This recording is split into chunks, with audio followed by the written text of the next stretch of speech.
I'm going to take you across now to Rahul Kanwal, who's leading the rest of our coverage on this big breaking story. Wing Commander Abhinandan to be released tomorrow. Over to you, Rahul. Thanks, Shiv. And I think as Shiv has been explaining to our viewers, the release of the Indian Air Force pilot changes very little, because the battle that was started by the Indian military incursion inside Pakistan was not to secure Wing Commander Abhinandan's release. It was to dismantle the terror infrastructure operating from Pakistani soil until the time Pakistan acts against the likes of Hafiz Saeed, against the likes of Maulana Masood Azhar. Just the fact that an Indian soldier taken captive is being returned, which in any case the Pakistani army had to under international conventions, changes very little. I think that's the very clear mood, the very clear message in the Indian establishment. I want to go across for perspective to former research and analysis wing officer Tilak Deveshwar. He joins us on this broadcast. Mr. Deveshwar, this doesn't turn very much. The fact is, Pakistan is under international pressure, under international obligations to release our wing commander.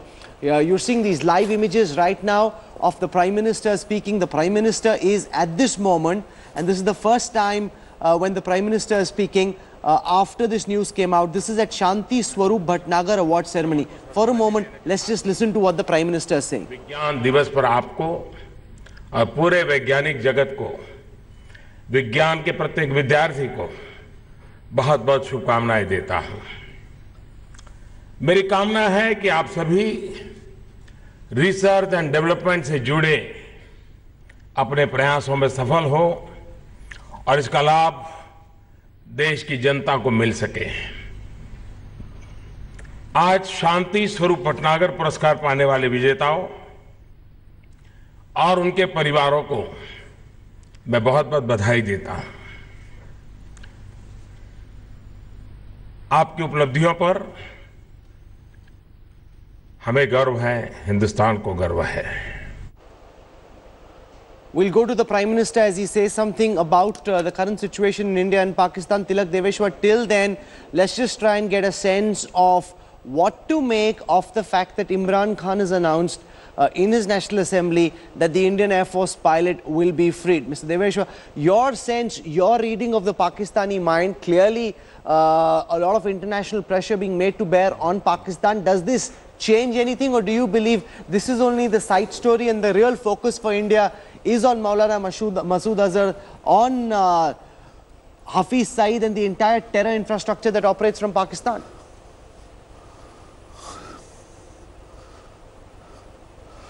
Rahul, first of all, I think it's good news for all of us that the Wing Commander will be back with us tomorrow, safe and sound, hopefully. So that's one thing. I don't think so. It's Pakistan. You see, the fact of the matter is that Pakistan could not have kept him. He was, as somebody mentioned earlier in your program, on social media, the pictures were beamed live, and we all knew that he was there. He's captured. He was in uniform. So, as a prisoner of war, he had certain rights. And there was no way that Pakistan could have kept him or treated him badly.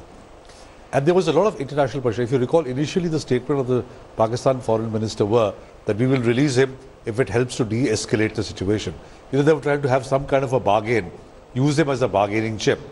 But when India's held firm and said, we are not going to bargain for this, implying that he's not a hostage, and the international community also came down very heavily, Pakistan realized that they better make the best out of the situation, and they decided to release him unconditionally. That's a positive gesture, but you're right, it does not change anything on the ground.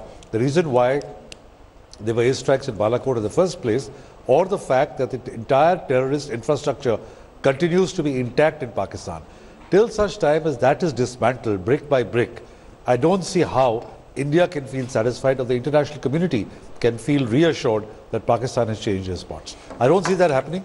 But nevertheless, that is something that we have to look out for. Air Vice Marshal, do you agree? The fact is, this military incursion was not commenced to get the Wing Commander back. The incursion was to lead to a substantial change in Pakistan's policy on terror, and that is what India's end objective is. Let nobody get carried away. Yeah, absolutely. While we shouldn't get carried away, but I must start by saying that I share the good news, and I'm sure his parents and his sister would be extremely happy that he's going to be back home tomorrow. And that he's a veteran son. Yes, he's a veteran son, and and a fighter pilot's son himself. So I'm sure his parents and his sister must be extremely happy to hear of this and news. His father really had the perfect, on the veterans WhatsApp group, he said, you know, he was so calm. Unlike anybody else would be hassled, because he's a veteran son, his father's thought of such situations, he's very calm. Yes, very absolutely. Relaxed, very and you know, composed. even his sister, who's in France, has penned an excellent poem about my bloodied brother. And so, I mean to say, apart from the overall pressure, it is a feel-good factor, and I'm happy for the family and for everybody else. But that cannot deflect us from the larger picture of this is merely another piece on a chessboard. And this was never the objective. This was never the Indian aim. The aim was to and there must be absolute clarity for every single person who's watching. The national objective was to ensure that the likes of Jaish-e-Mohammed Chief Maulana Masood Azhar and Hafiz Saeed are taken down in Pakistan. That, General Sharma, is the aim. Under international treaties, Pakistan had absolutely no option but to free our wing commander. See, the fact of the matter is that his capture by the civilians earlier than by the armed forces was actually visible across to the world to see, because it was taken by social media and broadcast across there. Now they cannot hide under the fact that he's a prisoner of war, which they could do it in case of Squadron Leader Ahuja and others. So here it was international pressure also, and it was evident that he was with him. So and it's a very good news that he's being released tomorrow, and we all are very happy about it. But the fact of the matter is that the actions that have taken place in the course of last 3 days have taken place not only because of Pulwama, but because of last 30 years of problems that have been continuing, in fact 70 years of relationships. And we have much to, Pakistan has much to answer to us. And we must be cold-blooded about it. We must be no knee-jerk reactions and think with long-term perspectives as to what we need to do. Absolutely. I want to get a reaction from Geeta Mohan, our Foreign Affairs editor, on how the Ministry of External Affairs is perceiving this. This, of course, is a victory for the Indian side, but this was never the end objective. How are all the people you're speaking to in the MEA responding to what Imran Khan has said?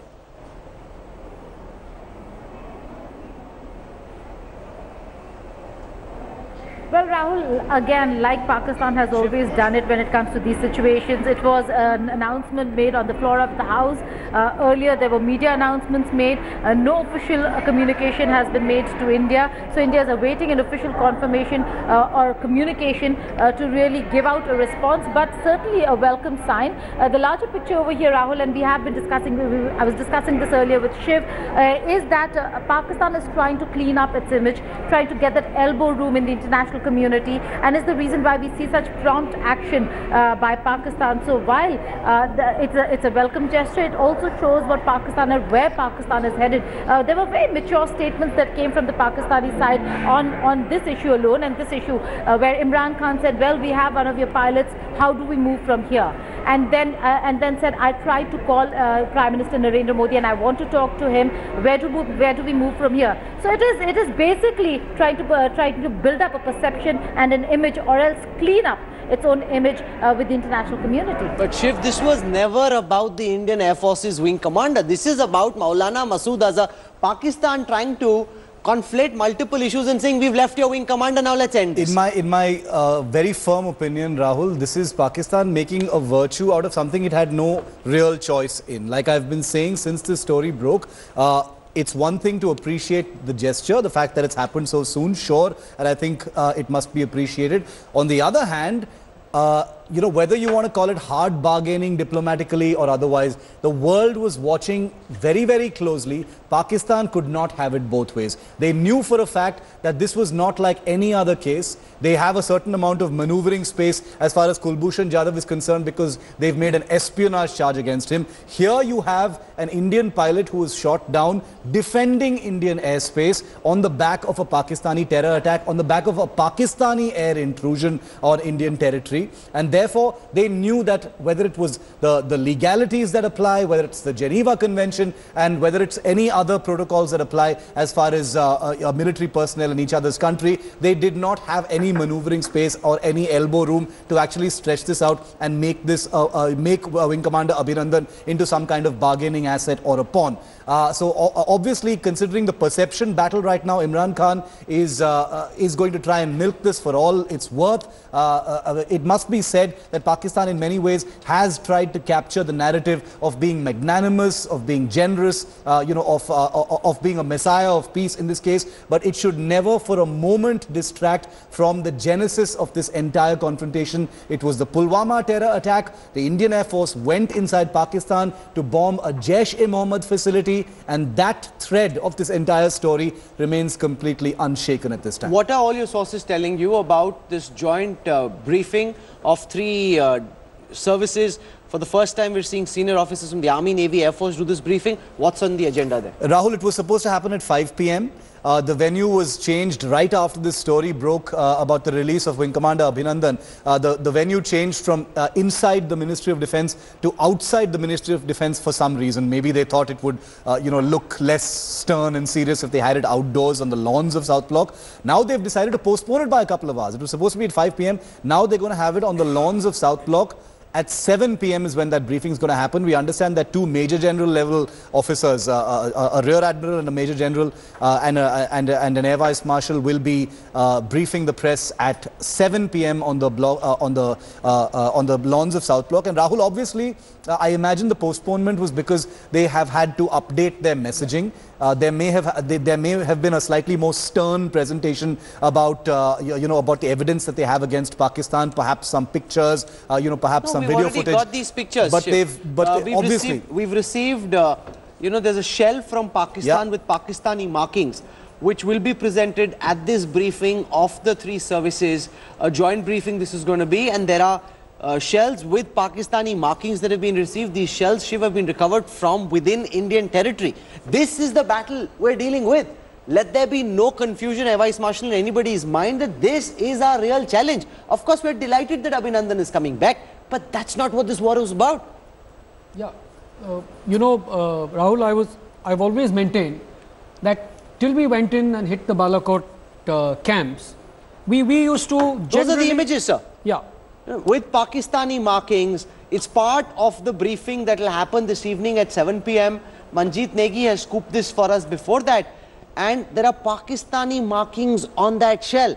Yeah, that looks like a piece of weaponry, and obviously it could have been a result of jettisoning some loads by the formation that had ingressed and was forced to turn back because of the interception. And let's look at it this way, Rahul. The interception commenced in Indian territory, okay?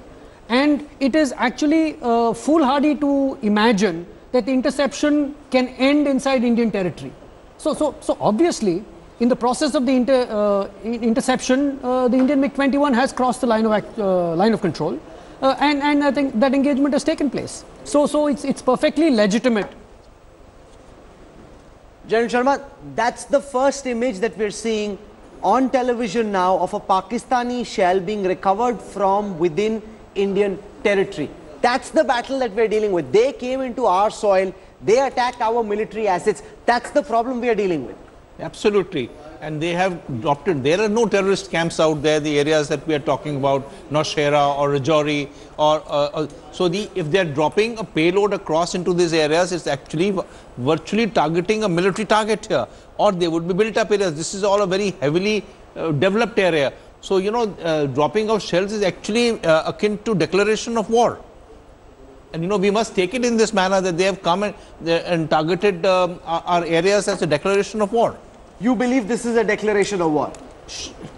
Dropping a shell like this, it could have dropped into a built-up area, it could have dropped into a military cantonment. That's the point, Shiv. There were ammunition depots there. This is very close to the Northern Indian Army Command headquarters. That's how close the Pakistani jets came. Yeah, that's right. And the Indian government has also explicitly said that the ammunition dump, a certain bridge and a certain logistical facility were the precise military installations being targeted. So if that has been explicitly put out in the MEA's statement, then the Indian government has no choice but to interpret that as a military act of war. It's an act of war if they were targeting military facilities, and Wing Commander Abhinandan was among those defending against this attempt to attack a military installation. So the return of the Wing Commander, who was only protecting India's military installations and airspace, this does not change the story at all. The peace gesture is a parallel track, but it does not muddy the waters as far as India's case is concerned. The case is against terror, and what happened on Wednesday morning over the Nowshera airspace along the line of control, Rahul, was a defense of India's airspace and a defense of India's territory. Let there be no mistake about it.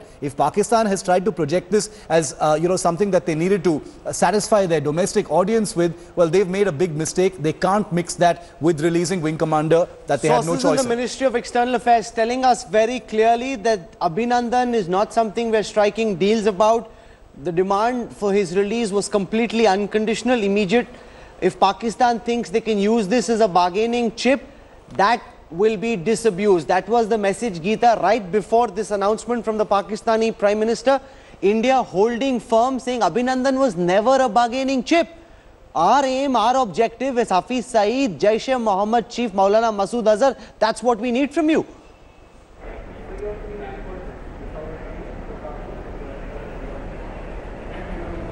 Well, that's right, Rahul. Not just with the Pakistani government sources when they spoke to us, were setting the agenda of how they're going to move forward on the Indian pilot, and on that they made it very clear that there is no deal going to be struck, because Qureshi was making a lot of noise, Rahul. He started making statements about how there can be de-escalation if there's negotiation, that he's willing to meet Sushma Swaraj here in Abu Dhabi, and that Imran and that there needs to be political leadership conversations to respond to that. Government sources have told us that there is going to be no deal, there are going to be no negotiations. These are two very different issues. The Indian captain will have to be sent back, no consular access would be sought, and on the other hand, the biggest agenda for India still remains terrorism emanating from Pakistan and those terrorist infrastructures that thrive in Pakistan. Having said that, Rahul, the conversations were not just between India and Pakistan through media or for that matter the statements that they were making.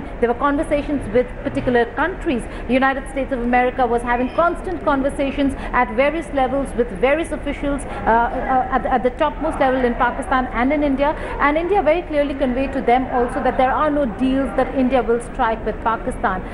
Sushma Swaraj was in China, and she had her conversations with Russia and the Chinese counterpart, and there also it was very clear that Pakistan is what Pakistan is doing is an act of aggression, and what has really happened and what has transpired, there can be no sort of deals or conversations on that. There is going to be no negotiations. So the message was sent across to Pakistan that there is no deal that India is willing to strike. They will have to return the Indian pilot. Now what Pakistan did was try to set the narrative by saying that, well, we're doing it promptly rather than later. Nachiketa was held for 8 days. This is piece of information coming in. We've got information about that system that you just saw. It's an AIM-120 AMRAAM, the Advanced Medium Range Air-to-Air Missile, or the AMRAAM. This is a modern American beyond visual range air-to-air missile. You're seeing that on your screen, capable of all-weather day and night operations, designed with a 7-inch diameter, form and fit factor, and employing active transmit receive radar guidance instead of semi-active receive only radar guidance. Okay, I'll let the Air Vice Marshal explain that to our viewers. Yeah, this is a BVR missile. Beyond visual range. Yes, absolutely. Which means you don't need to see where you're firing, you can fire beyond that range. Absolutely. And it's probably the most potent within the Pakistan Air Force's inventory in terms of a BVR missile capability. And I think, if I'm not wrong, the maximum range is anywhere between 80 to 100 kilometers, if not more. Can I also just tell our viewers that this is a violation of Pakistan's international obligations under their treaty and their contract with the Americans. these weapon systems are not supposed to be used, Shiv, outside of a war, and that too used only for self-defense. Under the Larry Pressler amendment, Pakistan has to deal with strict conditions about where American weapon systems can and cannot be used. Oh, you can see it. It's written over there. Yeah. AIM-RAM is written over there. Yeah, Yes. AIM 120, as Air Vice Marshal Subramaniam said, the AIM 120 is the AMRAM. It's about a 60 or 70 kilometer beyond visual range radar guided missile, and it's built by a company called Raytheon in the United States. So this is a standard fit beyond visual range missile on virtually every combat aircraft of the United States Air Force and several air forces around the world, Rahul. It's a famous missile and it's been in service in an upgraded form for several decades now, as a matter of fact. So this is the radar guided version. There is a heat seeking version called the AIM-9 Sidewinder as well, but this is the radar guided beyond visual range missile. So we're hearing that the shell of this AIM 120 was found on the Indian side, and this is possibly, Rahul, possibly the weapon that was fired by one of those F-16s against, and it is possible that this is the weapon that hit Wing Commander Abhinandan's aircraft. Now, we're hoping to get confirmation on that at 7 p.m. when the Air Force and the Army actually brief. But like you very rightly pointed out, Rahul, if this missile was fired by those F-16s at Wing Commander Abhinandan, you basically have a situation where the aggressors, which is Pakistan, which had taken the initiative to intrude into Indian airspace along the line of control to conduct these strikes, has fired this weapon in anger. So there are all manner of protocols which are likely violated as a result of the use of this weapon. Let's just stay very clear about what's at play over here.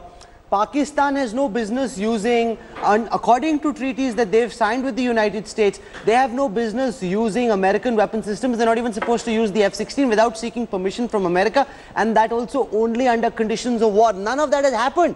And they lied. The problem with the Pakistanis is they're lying all the time. Yesterday we saw the DG of the ISPR, the PR guy of the Pakistani army, say the F-16 was not used. Gaurav Sawant is joining us. Now it turns out, and I'm just reading up about this, this is the world's most popular or most used air-to-air missile.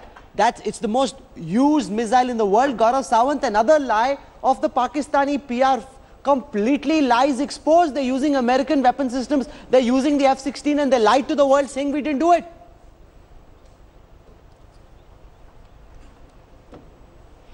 In fact, India, Rahul, had warned the United States when AMRAAMs that these will not be used against terrorists. These are air-to-air missiles. They'll be used against us. They will be used against India. So they should not be given to America, because Pakistan claimed they wanted these missiles and the F-16s and the upgrades, Block 50 F-16s, for anti-terror operations. So it was for anti-Taliban operations that they acquired these aircraft and the missiles, and they've been using them against India. Like in this case, they've been caught, as you rightly point out, they've been exposed, they've been caught, and that is why Major General Asif Ghafoor, the Pakistan Army spokesperson, Rahul, was claiming that F-16 was not used, whereas there was very clear evidence the Indian Air Force had that F-16s were used right from the time when the F-16s had taken off, and that is why the MiG-21s and the Su-30s engaged them. The Su-30s are in air defense mode, the MiG-21s as an interceptor, and that is where, as our experts have been pointing out, in a brilliant operation,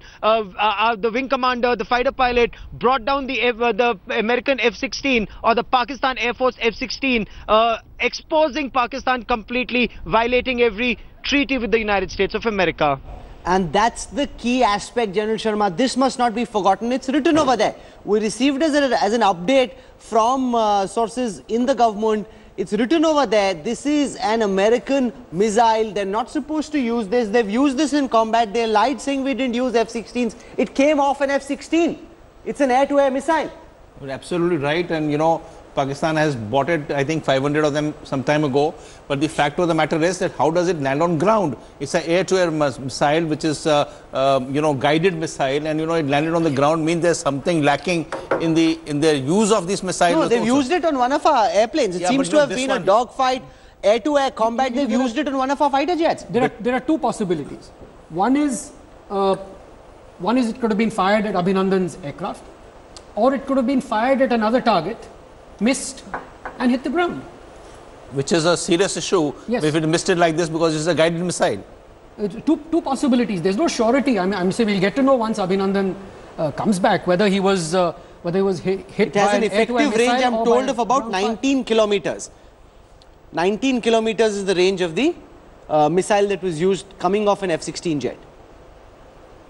No, you mean to say it was launched from 19 kilometers? No, I'm saying that from what we're picking up is that this this weapon system is a weapon system that's fired air to air. So it's unlikely, as the general says, to have been fired to the ground. It's hitting some aerial target. That's what I said. I said in this melee or engagement that would have taken place, it's possible that this missile could have either got down Abhinandan, or it's possible that this missile was directed at another aerial target, missed the aerial target, and then ran out of steam, and then what we are seeing is very significant. This evidence will be put out by the Indian military to the world and to the Indian public, and you're seeing that break first in India today. Abhishek Balla joins us. He has some information about what the agenda for this briefing by the three services is going to be. Abhishek, you're right outside the building where this briefing will take place. What are you picking up from your sources in the Ministry of Defence?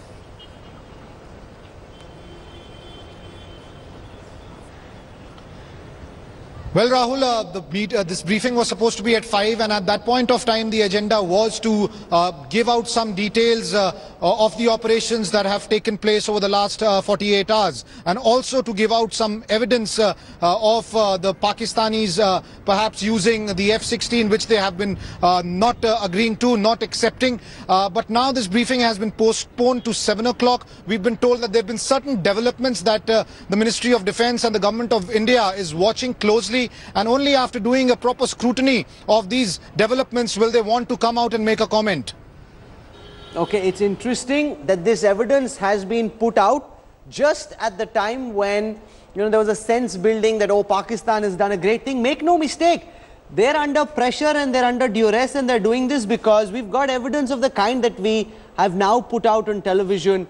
An American AIM-20, this is an air-to-air missile. It's coming straight out of an F-16 fighter jet, and that is what Pakistan used in combat against an Indian military asset, which essentially means, Air Vice Marshal, that this is, internationally speaking, an act of war. We targeted a non-military target. They've gone after a military asset. You know, that's what I've been saying since morning, and that is, this is the kind of response that the Pakistan Air Force was expected to sort of offer. They would have put up their best platforms and their best weapon systems, irrespective of what treaty or binding they were under. And I think I stand vindicated of the fact, saying that it was their best platforms that ingressed, and we have to look at the entire aerial engagement from that perspective. Highly placed sources in the government are telling us that there will be no compromises made on Pakistan, on any dialogue with Pakistan, and that the return of Wing Commander Abhinandan cannot be in any way a bargaining chip. The Wing Commander will be released at the Wagah border tomorrow, but there is absolutely no question of Wing Commander Abhinandan being used as a bargaining chip. He has to be released completely unconditionally. This is a victory for the Indian side, but the Prime Minister, the National Security Advisor Ajit Doval, Foreign Minister Sushma Swaraj have been contacting global powers, and pressure is being made to bear on Islamabad. Very clear, the message going out from India, this is no bargaining chip, this is something you had to do.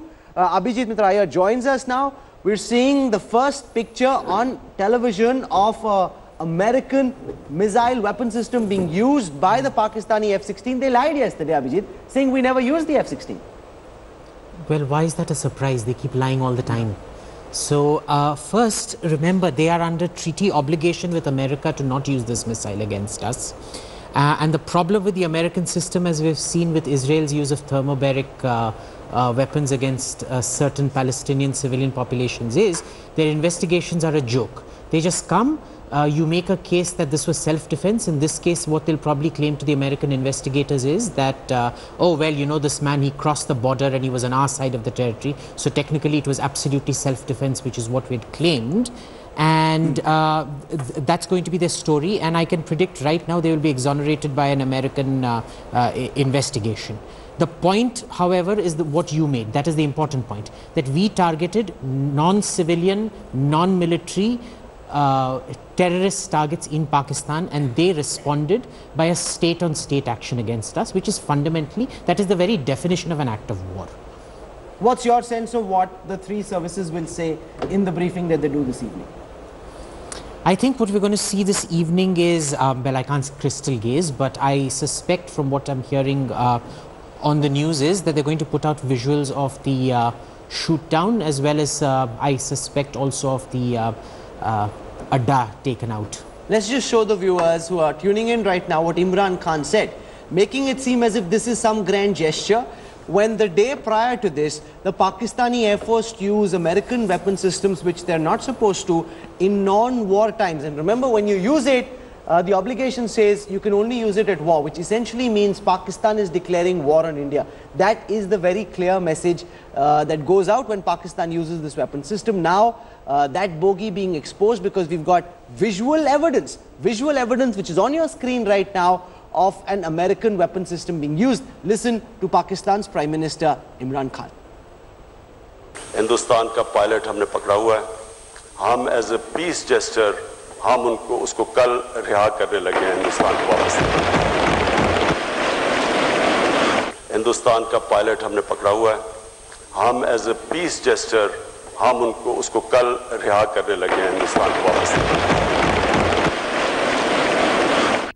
So it seems that Donald Trump had a role to play, Shiv, here, because he said, oh, you know, there'll be some good news coming soon. He said there was some decent news coming out, you know, a cryptic message that he gave out. So I wouldn't be surprised at all. I mean, the United States must have been all over this, you know, given that Trump has actually come out and said explicitly, you know, there is some decent news coming out of there. And then bang, like an hour and a half later, you've got Imran Khan's message. So that again amplifies what I've been saying, Rahul, that the elbow room that Pakistan had, the maneuverability that Pakistan had as far as Wing Commander Abhinandan was concerned was very, very limited. The world was watching, Trump was watching, the whole world was looking at every single step that Pakistan was taking. It's not like they could have tortured this man. They actually went to great pains to show that they were treating him with respect.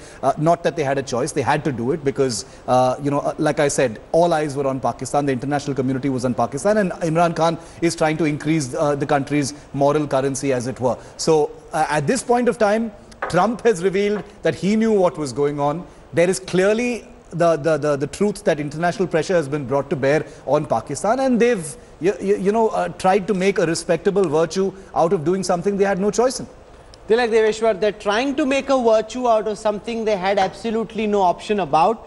American pressure being made to bear. What do you make of the fact that India today can now confirm that American weapon systems were used, weapon systems that Pakistan is forbidden to use? Because remember, America bailed them out in the 80s and the 90s to fight terrorism in Afghanistan. They started using this against India, which is why international pressure was made to bear. And the American congressmen and senators rose. Bills were passed in the United States Congress, which bars exactly this kind of action.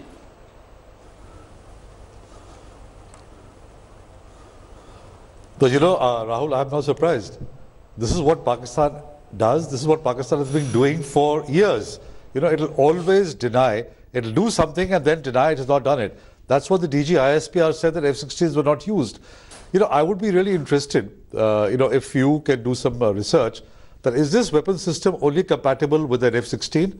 Or can it be used on other platforms? You know, that's one escape Marshal, tell us about clause that. Or escape route that Pakistan can it be put on a FJ-17? That's the name of the JF-17, the I don't Chinese think the AMRAAM can because, sorry, Vice Marshal. No, I don't think the AMRAAM can be fitted on the JF-17. But then, you know, the issue of reverse engineering and the issue of, you know, surreptitiously modifying it to fit on the JF-17. But it still is an American weapon system. That's okay. You know, in the sense, anything is possible with Chinese reverse engineering. And the Chinese have their own family of weapons which are comparable, and so does the Soviet Union. No, but this has American marking. This is definitely a Raytheon AIM-120 AMRAAM. This is an American weapon through and through. There's no doubt about it. The Chinese don't call their weapon the AMRAAM, and neither do the Russians. In fact, during the Cold War, it was actually a joke because when Russia developed a weapon system very much like the AMRAAM, it was called the AMRAAMsky. The Russian weapon is called the AMRAAMsky and the Sidewinder ski, so which are comparable in performance to these weapons. So there are corresponding weapons in both China and Russia with the same performance parameters, but not called the AMRAAM and not called the M120. The first set of F-16s that they got in the 80s were equipped with the long-range missile was the Sparrow on it. And with the Sparrow, they might have been given some technology, so on and so forth. But remember, 80s is when the digital revolution happened.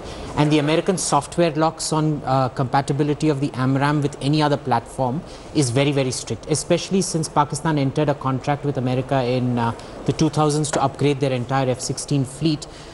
Those software locks, see, the Americans are a lot more strict about protecting their software than they are about allowing their missiles to be used against us. So the missiles is a bit of wink wink, nudge nudge, yeah, we won't really protest if you use it against the Indians, but their software falling into Chinese hands, especially in the 2000s, almost virtual impossibility. They wouldn't have allowed it to happen. And see, the thing about the software is the Pakistanis won't be given the software to integrate it with the with the Chinese plane.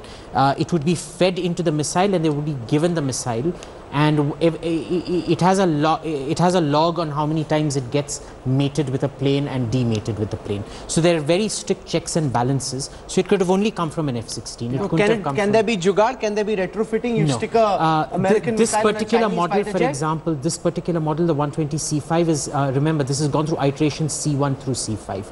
This is one of the latest iterations of the model, and hacking this is almost like hacking an Apple phone without having a without having the password to get into it. It is impossible. So the experts here seem to believe, General Sharma, that this is coming off an American F-16 fighter aircraft, which Pakistan denied yesterday. Yeah, but the fact is that it was purchased for Block C and D F-16s, and it was purchased in 2010. It's not a very old missile. It was one tranche of about 500 odd, which came in 2010, probably received in 2012. So it's not a very old system, and I absolutely agree that the Americans would have tied it down in end-user certification, etc., saying that how it should be utilized and make sure that it doesn't go across to the Chinese. So those systems would have gone into it, the treaties would have gone into it before they supplied the missiles across. Let's just show our viewers what Donald Trump, President of the United States, said before Imran Khan.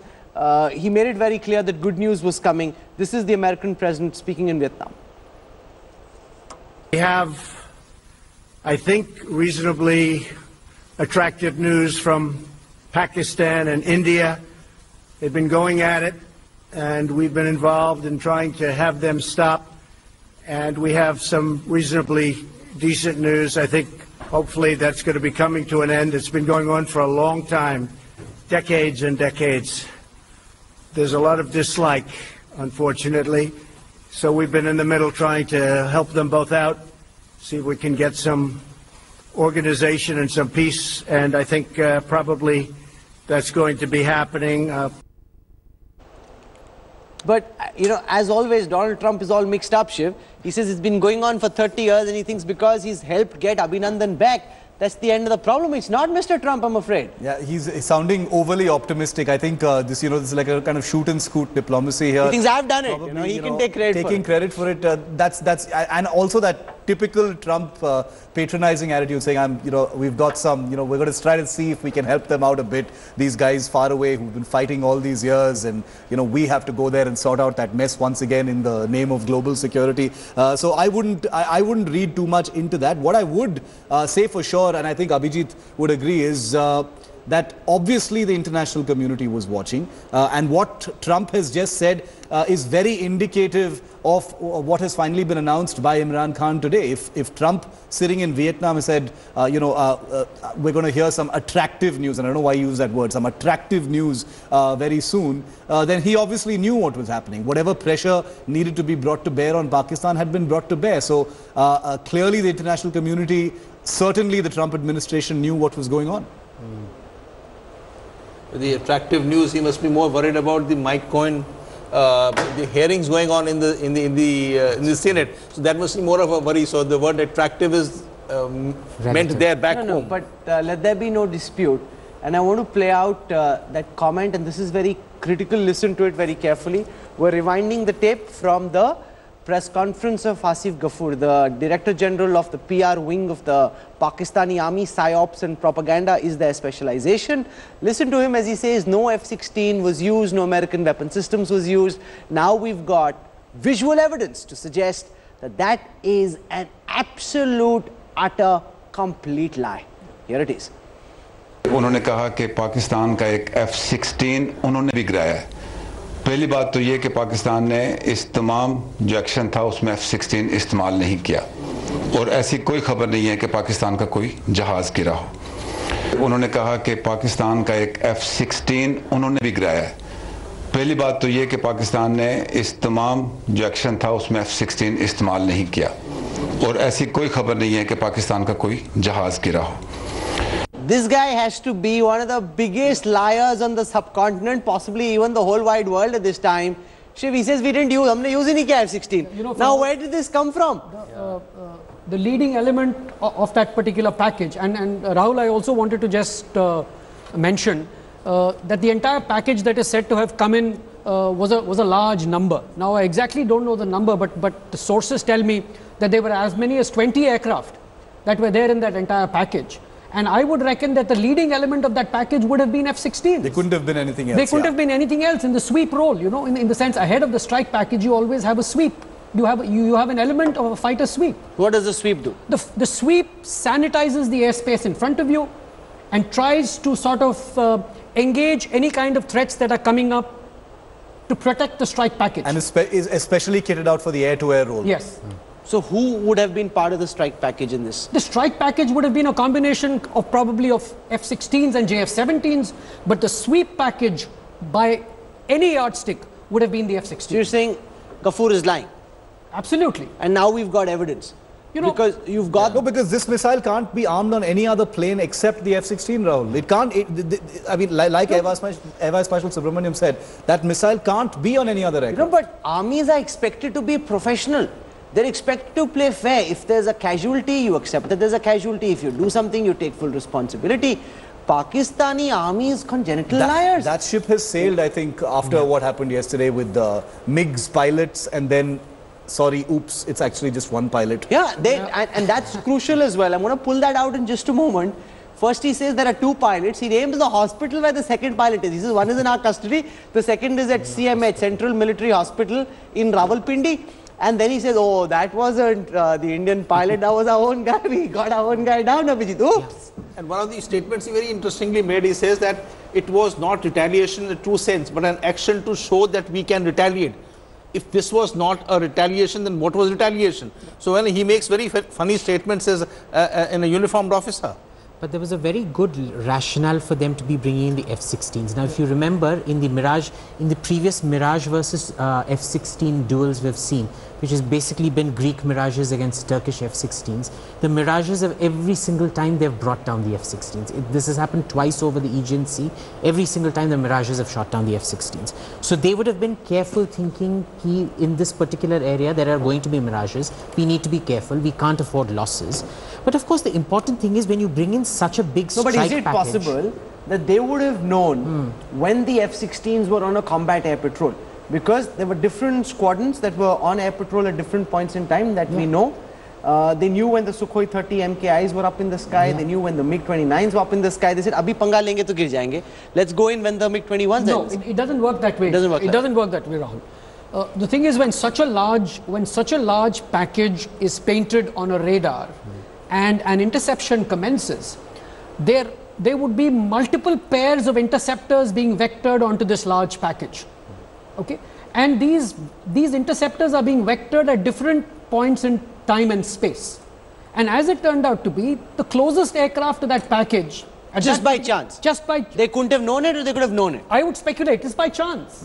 You know, they could be Su-30s. No, but their radars can tell you where the MiG-21s are, so they know where to go in. No, you can't really in the heat of the moment.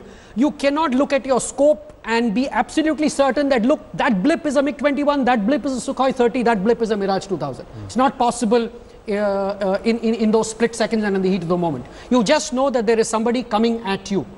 No, but we did well. Let there be no dispute about that, Air Vice Marshal. The fact that a MiG-21 took down an F-16. Absolutely. That if it had been Mirage, then God knows how many F-16 would have been falling from the sky. But Rahul, we mustn't forget that the last time a Pakistani aircraft was downed was also by a MiG-21.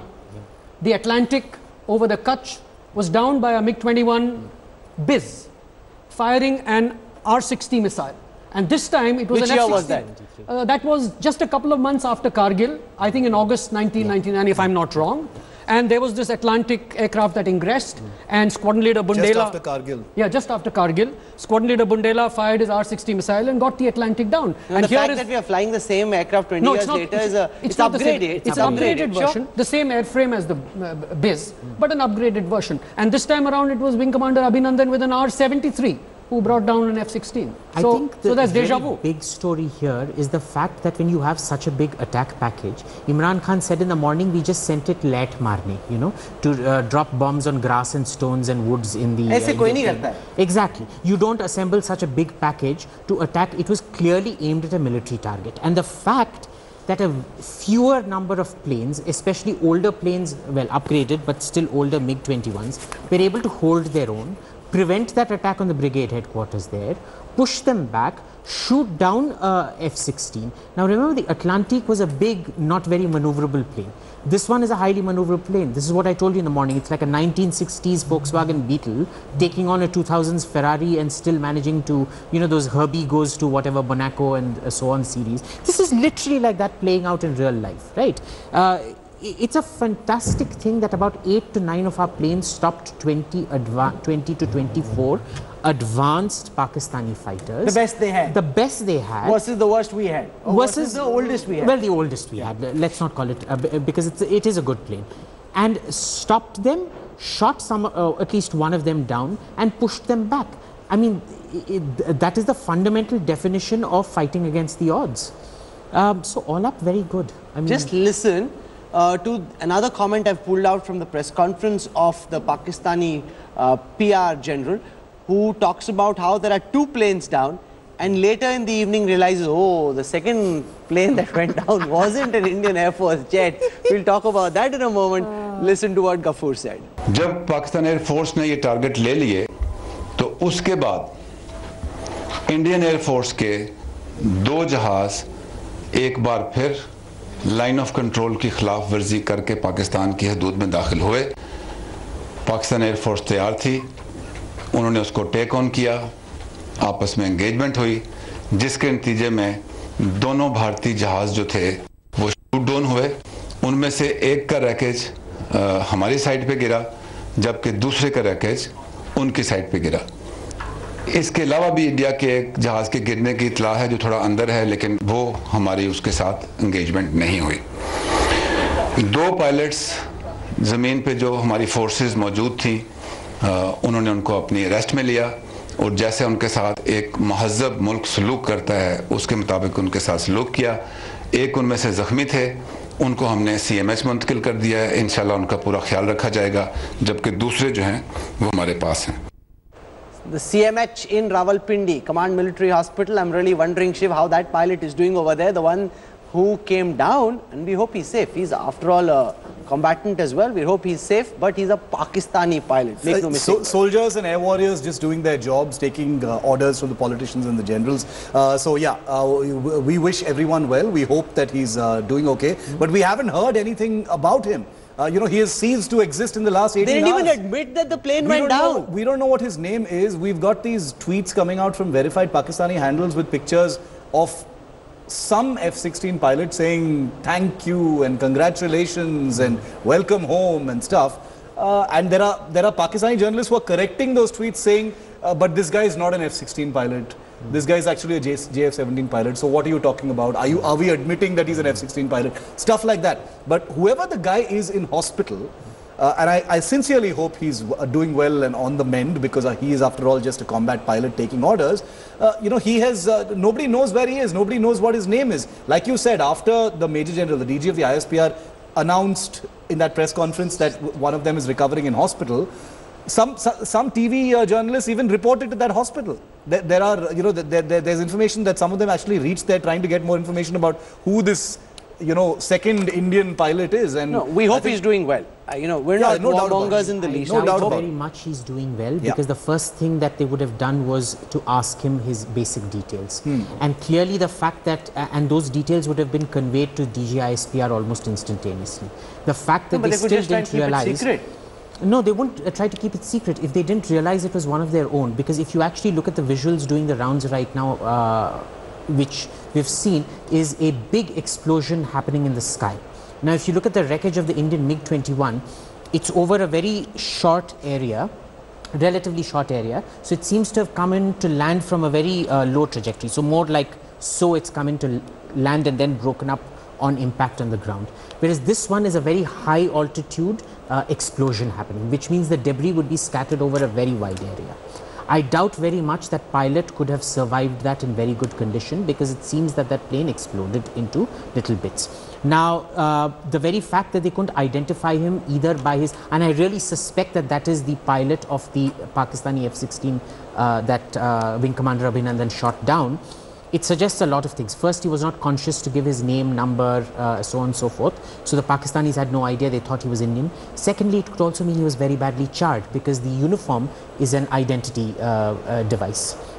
And an Indian uniform, with, which is the Russian style uniform, we could almost immediately tell yesterday when Abhinandan came on screen that this is a Russian style uniform, he's one of us, it couldn't be a fraud video. Interesting point you made. Same way, he must have been very badly charged. So I don't think he's doing very well, unfortunately.